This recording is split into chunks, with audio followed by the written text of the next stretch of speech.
Patay ang 19 na taong gulang na maritime student matapos daw sumailalim sa hazing sa Cavite. Agaw buhay at nangingitim o sa pasa ang likod ng hita at iba pang bahagi ng katawan ng biktimang si Mark nang isugod sa ospital sa General Trias. Dalawang lalaki ang nagdala kay Mark sa emergency room ng ospital. Base po sa investigasyon ng General Trias Police, isang fraternity sa Maritime School sa Dasmariñas ang nasa likod ng hazing. Sa inisyal na otopsiya, posibleng paulit-ulit na pinalo ng matigas na bagay ang biktima. Natrace na ng pulis ang kotseng nagdala sa biktima sa ospital.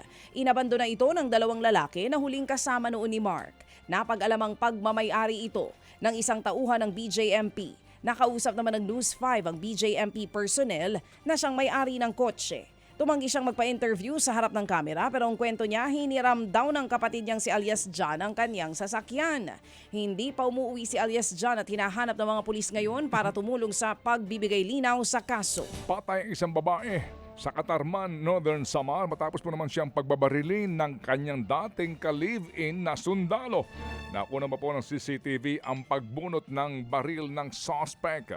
Bagamat hindi kita ang aktual na pagbabaril, ay rinig po ang putok.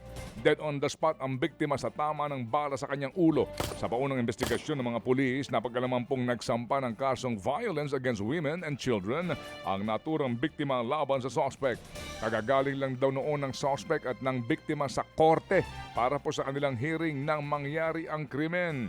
Tinutugis na po ang suspect na maharap sa kasong murder at posibleng matanggal sa serbisyo. Natagpo ang patay sa sementeryo ang 2 minor de edad sa Morong, Rizal. 12 taong gulang ang lalaking biktima habang 13 taong gulang naman ang babaeng biktima. Suspect sa krimen ang pinsa ng dalagita. Sinubukan pa daw ng suspect na pagtakpan ng krimen at sinabing may ibang salarin sa pagpatay pero itinuro siya ng isang testigo. Umamin din ang suspect sa pagpatay kalaunan. Lumalabas na broken-hearted daw ang suspect at napagbuntunan niya lamang ang mga biktima. Naharap ang suspect sa 2 counts ng kasong murder. Higit po naman 3 milyong pisong halaga po ng pera at mga gamit ang nilimas ng mga magnanakaw sa bahay ng isang online seller sa Bukawe, Bulacan. Sa dashcam video kita pa ang isang babae na nagbukas po ng gate ng isang bahay na pagmamay-ari ng live seller. Mapapansin din po ang 3 lalaking mabilis pong sumabay sa kanyang pagpasok. Ayon sa mga pulis, mga kawatan pala ang 3 lalaki at armado ng mga baril. Bisita ho naman ng may-ari ng bahay daw ang sinabayan nila sa pagpasok. Natunton ng Bukawi Police ang kotse ng mga suspect sa Tanay, Rizal. Naaresto ang isa sa mga suspect sa panloloob. Tuloy ho naman ang pagtugi sa ilang pang suspect. Tumanggi nang magbigay po ng pahayag ang suspect. Niyanig po ng magnitude 4.8 na lindol ang Iloilo sa kuha nga ng CCTV. Kita ang pag-uga ng mga gamit sa isang bahay sa bayan ng Tubungan. Nagtakbuhan palabas ang nakatirang pamilya. Sa isa pang kuha ng CCTV sa labas ng bahay, kita rin ang paggalaw ng sampayan ng damit.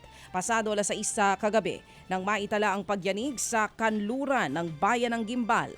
Umabot din po sa intensity 4 ang lindol na naramdaman naman sa Iloilo City.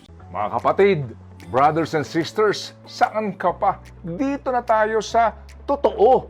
Dito na tayo sa True FM. Mga kapatid, mag-subscribe and follow po kayo sa social media accounts ng True Network PH. Yan po kami, hanapin nyo lang True Network PH, Facebook, Instagram, YouTube, TikTok, and podcast.